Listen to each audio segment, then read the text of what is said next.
in the family, then they start to engage in such vices, LGBTQ, as we know it, lesbianism,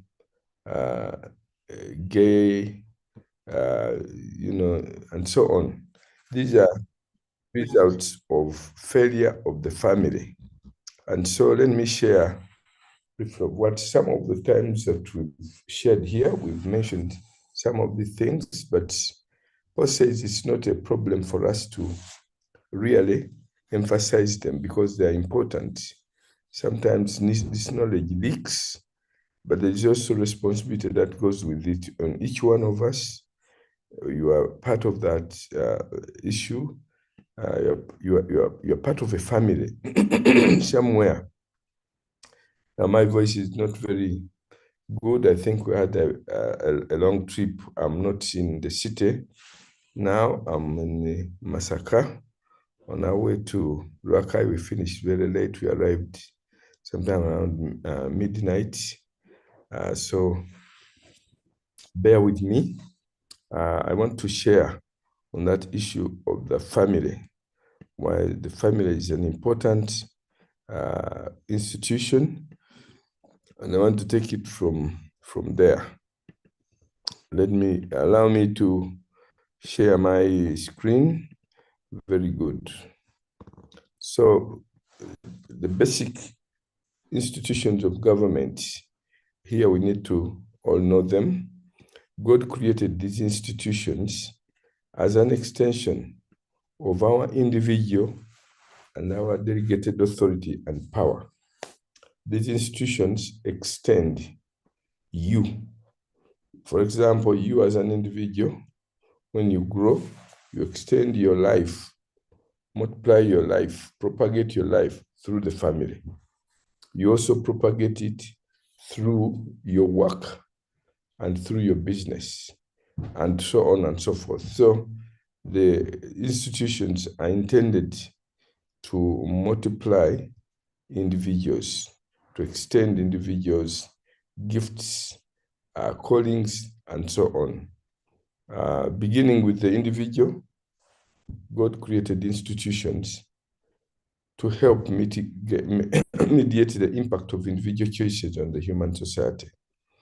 When individuals are created and given their liberty, it's very, very possible that these individuals start to clash. Every individual has a right. You have rights, and those rights are given by God. They're not given to you by the state. They're given to you by God. But where your rights end is where my rights begin. So wherever you have individuals, you'll have clash of wills and choices. Because you have a will, you have rights, you have a choice, then you end up clashing. And because of that clash, or those clashes between the individual choices, God knew that we would need institutions to mediate between those individual choices. You make a choice today, I make mine. You make yours, you make. So we need the institutions so that each institution is given a mandate. So God, as an individual, created individuals or persons. God, as a father, created family. God, as a king, created governance. God, as a priest, created religion. You'll find these institutions in every society. Those which know God and those who don't. In the deepest of the forests of populations, Amazon forests, where people have never heard of God anywhere, any single day, they still have these institutions. You have individuals, you have fathers in families, so you'll find human beings wherever they are, whether they know God or not, you find them in families, even the most uncivilized of all. You'll find men marrying wives and having children. Then you'll also find a chief or a king. They have different titles. wherever you find them. That institution was ordained by God. It's generic, it's within human beings. Then you also find those people, even if they don't know God, they'll find something to worship.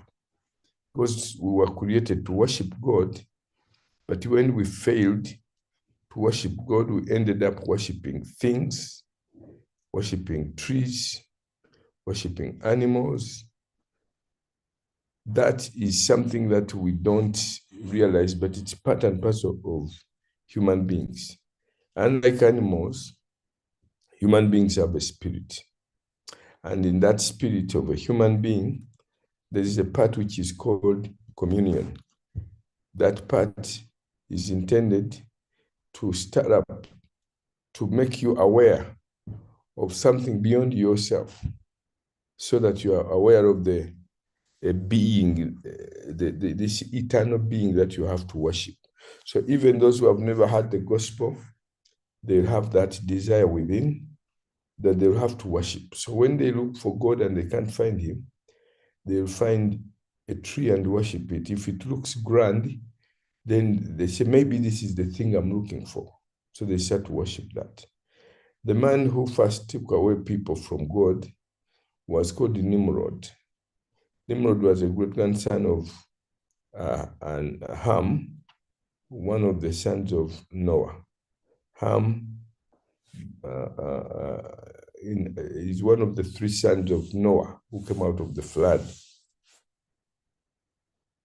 So his son called Nimrod was the hunter, and through his hunting, he came in touch with these fallen angels. He connected with these fallen angels, and he started to make pictures of them and idols for the people to worship. So that's how idol worship and witchcraft started. It started with Nimrod, and because the people had one language, it spread so fast at that time. They had one language. There were no different languages. When you all share the same language, it becomes very, very easy for one idea to spread. And so it spread very, very fast. And so when the Tower of Babel came, each group went with its, with those basic ideas of idol worship and witchcraft. But as they spread wherever they went, and went with that witchcraft, God still had a plan to bring them back one day. And the Bible tells us in Acts chapter 17 that it was at that time that God left all nations to go their own way, but he chose one particular nation called Israel through Abraham, that he would start to reclaim them, the people, the masses, back to himself. He started with Abraham. Abraham would form a family. His family would be moved into clans, into tribes, and into a nation. And then he would use that nation to reclaim back all the nations. So that was God's idea. But you need to see these institutions and their importance before God. And so they are vessels of authority. God has supreme authority, but they are very, very basic, as I said, to every society. The individual government, we see it created in Genesis 1:26. The family government, we see it created in Genesis 1:27 and chapter 2, verse 24. Then in the New Testament, we see the church government, which is mentioned in Matthew 16:18, and then the civil government, which is created in Genesis chapter 9, verse 6. These are gifts God has given to us, and each must be protected. Family must be protected, and they're all sacred. They're sacred, they're important, they're holy before God. This is where LGBT, this is the very core of the attack, of the battle. The battle is, let me put it in a simpler form. These people claim that we are not created by God. Once upon a time, were cells in the sea, and then we became animals, and then we used to walk on four like other animals. Then we stood up. Then we invented fire. Then we became superior to other animals. We evolved. That is the whole thing. Evolution is an idea that was mooted by Charles Darwin, and he wrote that book in 1859, claiming that we were not created by God. We are a product of evolution. And that is the individual is not created by God. That's why they promote killing of individuals if you don't want them. If a mother feels the child, the baby inside her womb is inconvenient, then you can get rid of that womb. You think about that. Anything inconvenient, we have rights. So the issue is don't allow anything interfering with your freedom. So if the baby is interfering with your freedom, get rid of it. That baby, because it is inconvenient. Now you think about that whole idea. If we get rid of anything or any baby who is inconvenient, think about what that means. First of all, they say you have a right, you have your rights, but they are not going far enough. Because what about the baby? The baby have a right to live. Now, the biblically based rights are such that they recognize the rights, your rights to life, your rights to liberty, your rights to conscience, your rights of freedom of expression. These are basic rights given by God, not human governments. They're given by God. But if you have a right, your child also has a right. So, as I said, the institutions are meant to mediate between these choices. Those proponents will say, oh, I'm pro-choice, meaning for us, we support the choice of your rights. You have rights, you decide what you want, and therefore you can get rid of the baby. We are saying biblically, if you have rights, the baby also has a right. God knew us right from our mother's womb. That's what he told Jeremiah, chapter 1. I knew you from your mother's womb. So a human being doesn't start when they're out of the mother. They start right inside the mother's womb. So that's where their rights should be recognized. They also have a right to live. They have a right to life. So if they have a right to life, that means you cannot get rid of them. Babies have rights to live. So that is where we, as believers, need to understand God's estimate. When did God recognize Jeremiah in his mother's womb? What about Jesus meeting John the Baptist while they were still in the womb? Mary and Elizabeth, during that first visit, the babies within recognized each other. Jesus recognized John the Baptist. John the Baptist recognized Jesus. And he filled him with the Holy Spirit right inside his mother's womb. So you can see those and many other biblical examples indicate to us that a human being, individual, starts in the mother's womb. So the rights, therefore, should be recognized. The right to life has to be recognized, that these children, these babies, have a right to live.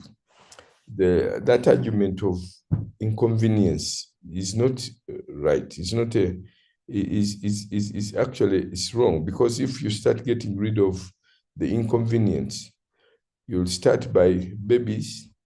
The next you'll go to the people with disabilities, because they're inconvenient, you get rid of them. Then the next will say, even the old people, since these people are old, let's send them to, in the US, in Europe, and many other nations. When people grow very old, they take them to elderly homes because now they are giving us trouble. Let's put them there, get some people, pay them to look after them. That is unkind. You're separating them from their families, their grandchildren, and so on. Of course, there are times when the society, when you are unable because of the issues of civilization, sometimes you don't have enough resources to look after them. At least let them be in those places, looked after well. They are amongst their fellow senior citizens and so on. But they must be respected, loved, because they served the nation. So you can see, if you are today, you get rid of the inconvenient babies. Tomorrow you get rid of the inconvenient PWDs, people with disability. The next you come to the elderly, you'll get rid of them. This is what that's how Hitler started to introduce this superior race. When he said the Germans are superior, so they started to eliminate the short people. He got onto that kind of trajectory where you start to rationalize some of these evil things, getting rid of the Jews because they're not good, get rid of this, then he was promoting the superior race of the Germans. Uh, so this is something that is ungodly, and wherever the gospel is preached, the opposite of that is emphasized. One of the things that really impressed the people in the first century church was so strong on looking after and caring for the infirm, people with disability. The world at that time was so amazed by the way Christians were. How can you take on these people, the sick, the weak, the people with disability, the mentally handicapped? What did you get? Why do you spend so much time on caring for people from whom you expect nothing? This really made the church outstanding in the first century. It's one of the most outstanding things that the church did, and made it spread so fast because the church was so committed to the sick, to the weak, to the people with disabilities, to the outcasts of society, the underdogs, people who are not going to pay you, people from whom you expect nothing. The church was so committed. They were following Jesus' teaching in Matthew 25. When I was sick, you came to me. When I was in prison, you visited me. So the church took it serious. Each of those teachings was taken very, very, very seriously.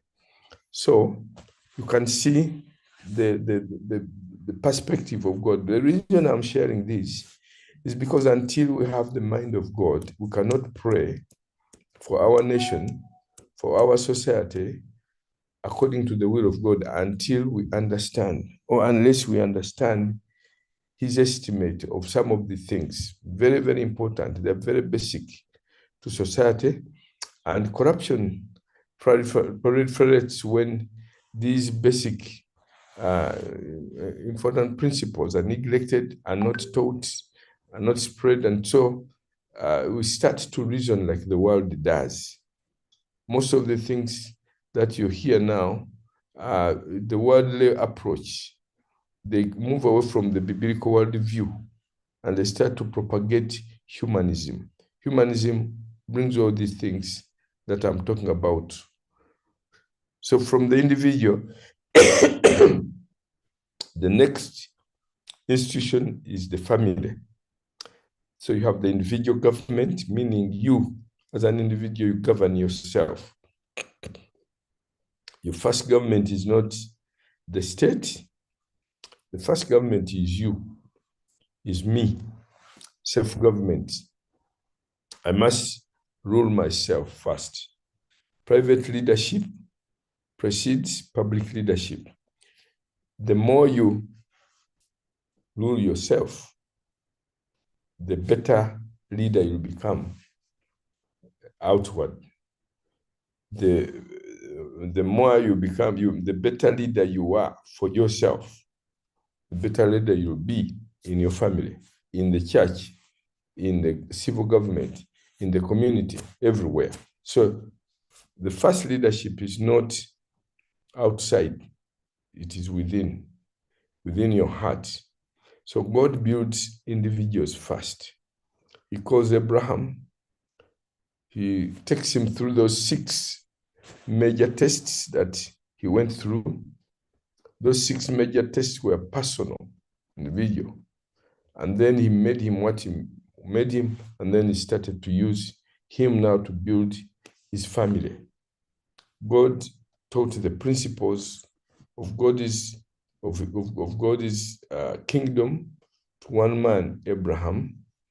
Then Abraham was to be used to build the family. And then out of that family, you find the clans, then the tribes, then the nation. So that is God's way. He starts with an individual. His principles are built within the individual.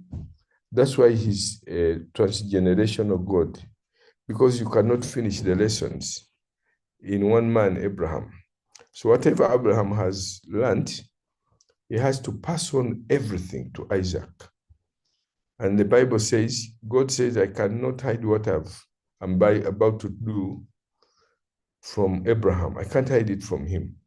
The reason he gave it, he said, because Abraham will command his household after him to follow the way of the Lord. The reason God shares with Abraham is because these principles that he uses, he follows, need to be known by Abraham, because he will pass them on to the next generation. The next generation will also learn, in addition to what I've taught Abraham, they will also learn something new. Now, then those ones, they will also pass on to the next generation. So every generation accumulates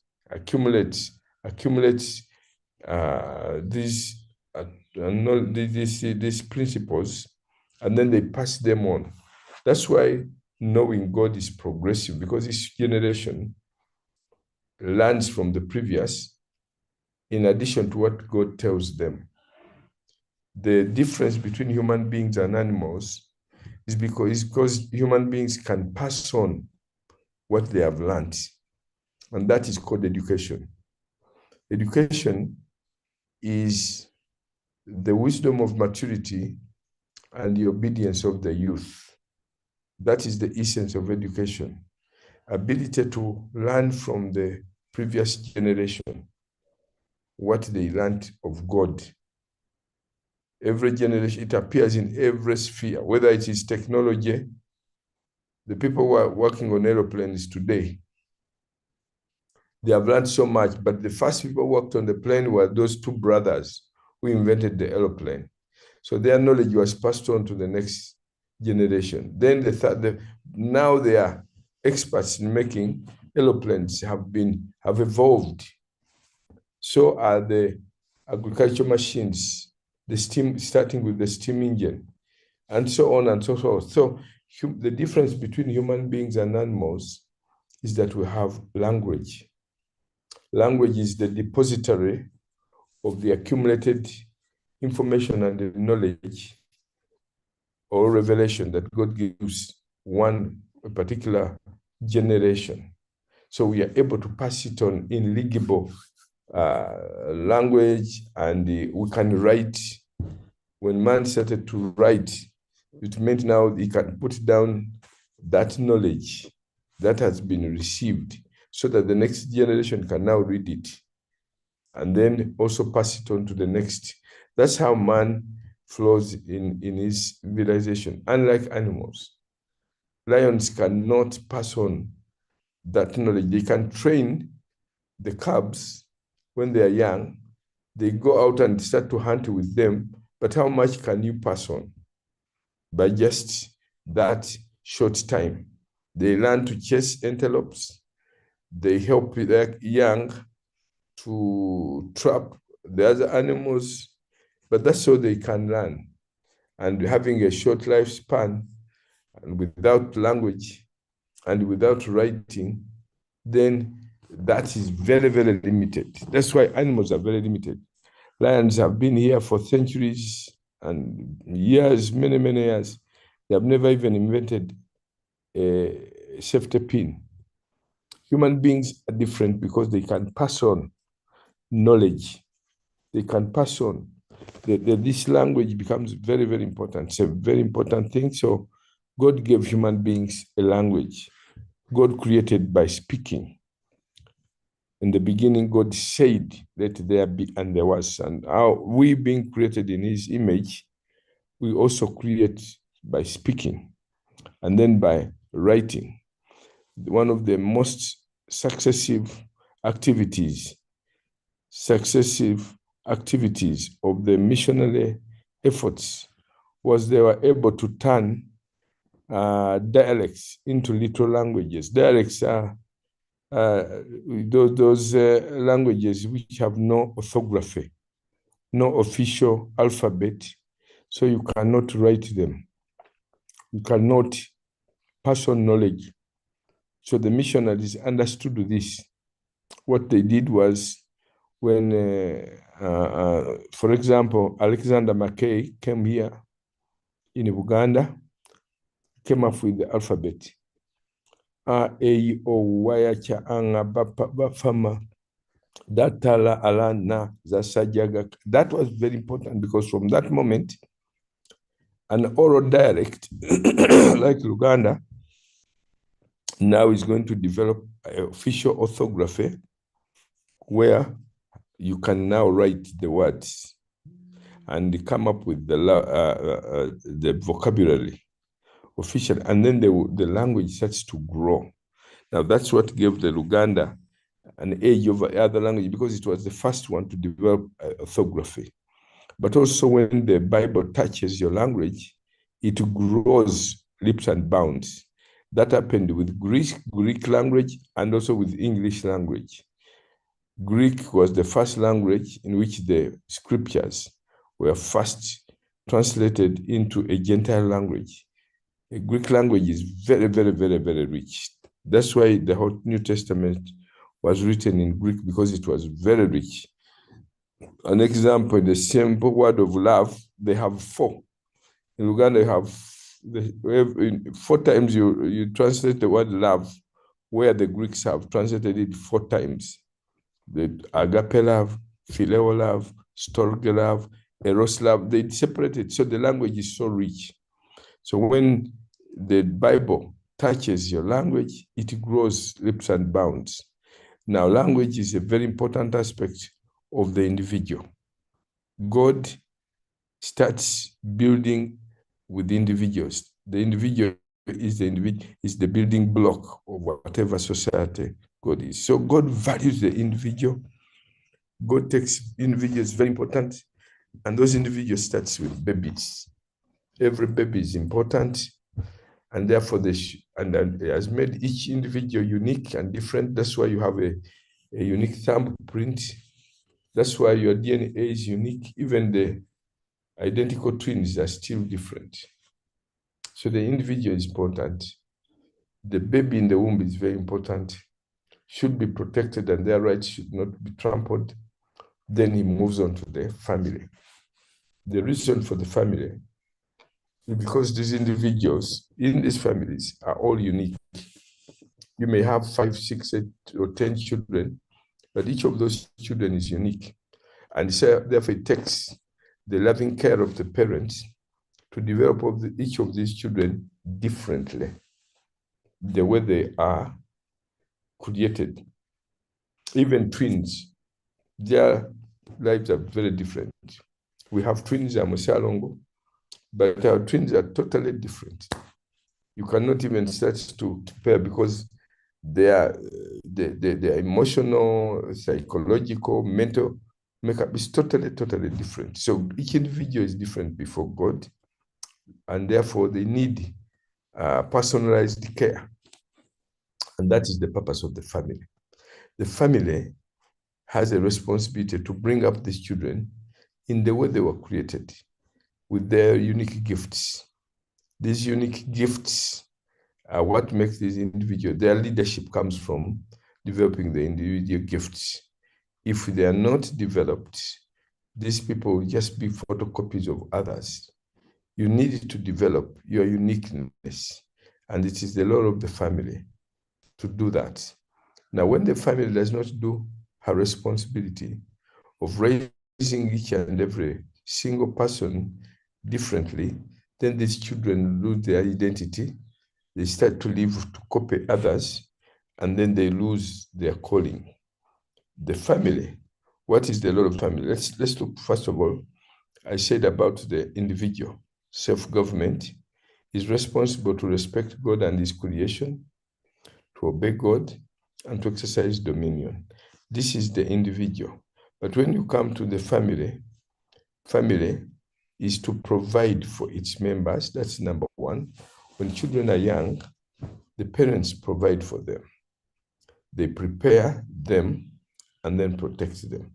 Provision is very important. The mother starts to breastfeed, but then they start to prepare them for their life. Preparing them includes the training, the nurture, the care, providing, of course, includes care, the discipline, and then the protection.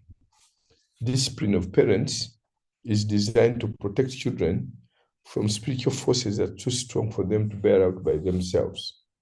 That discipline is very important. When children are young, you need to exercise discipline, especially because demons are out there to enter them. But when they are protected by the parents, they protect them from those spiritual influences, demonic influences, so they are not exposed.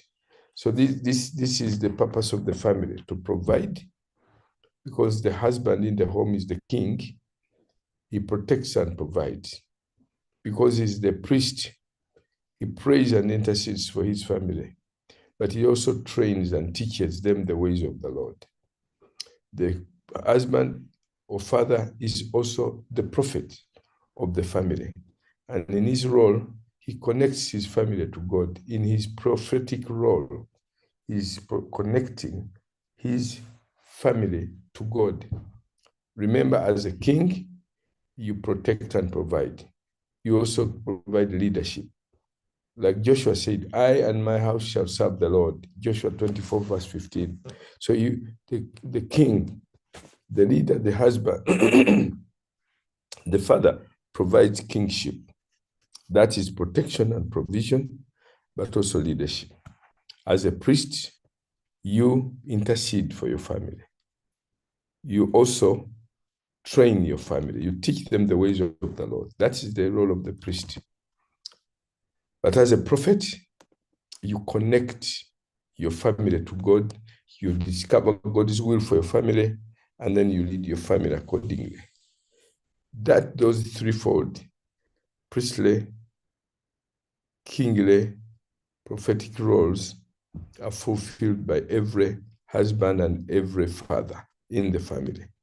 So you can see here that the family government is very, very important. What about the church government? The church government is to edify the saints, educate the saints, evangelize sinners. What about the economic government? It's merely about management, markets, and money. That is stewardship. What about the state? The state is to protect citizens, to promote righteousness, to punish errant behavior in society. So each of these basic governments is very, very important before the Lord, and each of these is sacred. That word sacred is very, very important. Each of these four governments is sacred.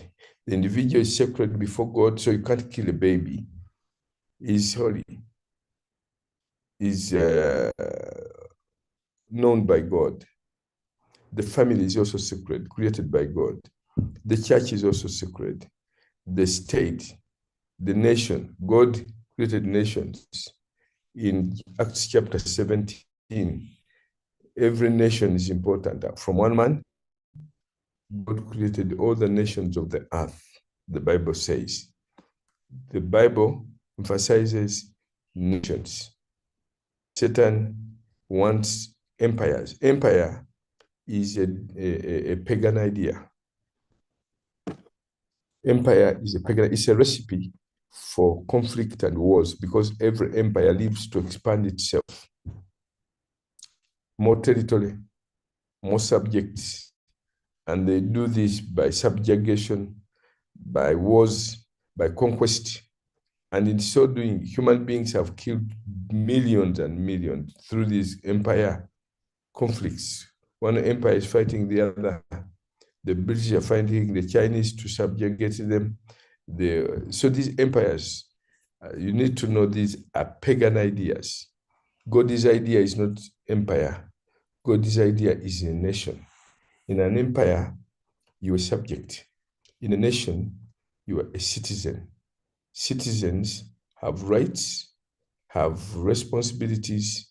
Citizens have privileges, they have opportunities, but they also have duties and responsibilities to their government, to pay taxes, to obey leaders, to submit to leaders, and so on. So a nation is a moral idea, God's idea, while the empire is the pagan idea, which started in Genesis 11 by Nimrod.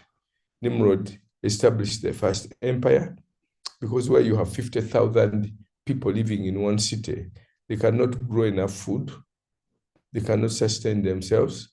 So what they'll do is to form themselves into gangs, which later on turn into a standing army. Then they go and start to raid the next city. They intimidate them, give us food, or else we'll come and kill you, will come and destroy your city. This is how Muhammad, for example, did with in Medina, and then he destroyed the Jews who had refused to give him food, and the groups which refused to give him money. That's how it started.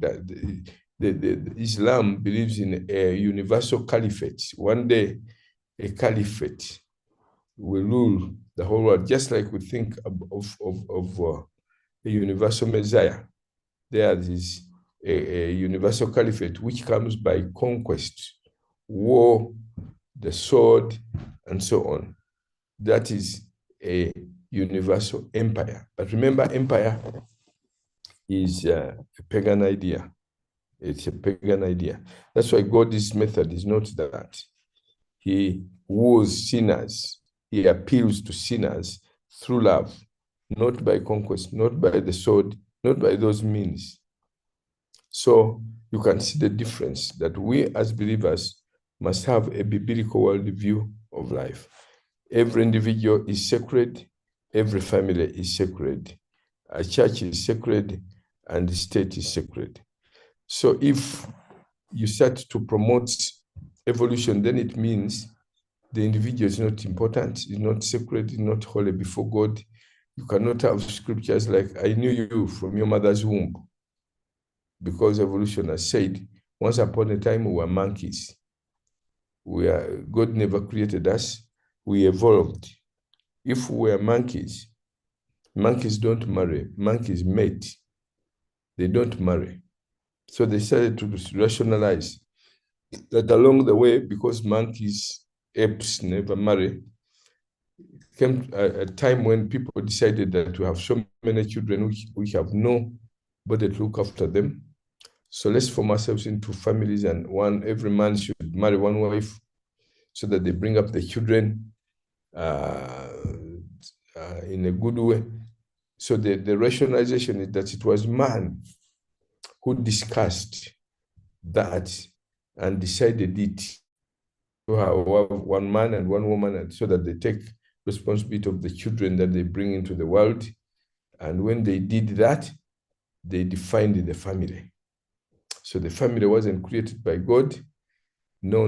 It was these people who kept mating and producing many, many children, and then they were scattered, and then they decided, let's make family. So family was created by human beings through their dialogue, through their discussion.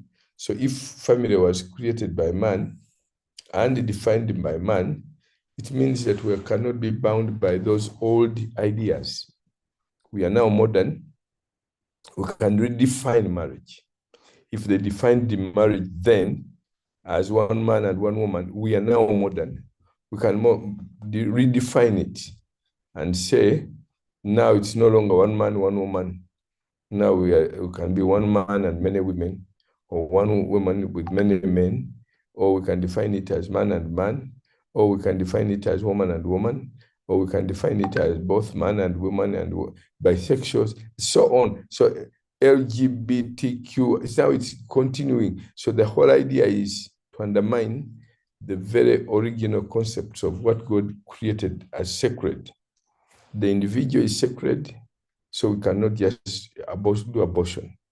The family is sacred because it was created by God.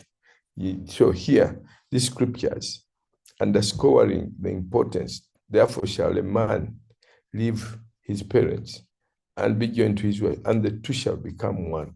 All these, what they call modern ideas, are all going against what God had ordained for the family to be. And that's why, as a nation, we've taken that stand to say, no, we're going to stand for what the Bible says. We're going to stand on the word. And we want to really appreciate our parliament to have taken a very bold stand, a very costly stand indeed. It's going to cost us heavily, but it is worth it. And in May, the president assented to that bill, the Anti-Homosexuality Act. The real issue is really to protect the children. It is to protect our youth, our family, the protection, because all these nations have bowed to this. The most interesting thing is that these gay people are not very many. They're less, even in their headquarters in San Francisco, they're about less than 5%. But because they are lobbyists, because they are strategists, but much more than that, this is a strategy by Satan himself. It is from hell. It has so much fight. It has created so much polarity that the proponents of this are so powerful now. The whole media has been infiltrated. They control the media. They want to fully control the Congress, which is the two houses of parliament in the US, both the House of Representatives and the Senate. Then they control education now. These institutions of higher learning, Harvard University, Yale, Princeton University, Columbia University, these top Ivy League, they call them Ivy League universities, have fallen to it because they infiltrated it a long time ago. They started to infiltrate it, and now they're at the top. These lobbyists and the promoters of the gay agenda at the top of these institutions. So you can't even talk about God in Harvard, in Yale, in Columbia University. All these universities, you can't talk about God. They have literally chased God out. But then the problem was that the church, 150 years ago, withdrew from these institutions. Basically, it isn't so much their mistake as ours, as the church. The church actually abdicated, ran away from its responsibility. It started all these schools. It's the church started these institutions, but the church ran away after some time. They abdicated, they withdrew. So the problem is really us, the church, abdicating our responsibility, failing to disciple nations. Then others start to disciple it. The church started those schools. John Harvard was a believer, a young man, 36 years, gave his whole library, started that Harvard University. Today is a university, then it was just an institution to raise people to evangelize. Elihu Yale was a man, a believer. Elihu Yale, the university was named after him, Yale University. And all the others, Columbia University, Princeton University, and all the best universities in America.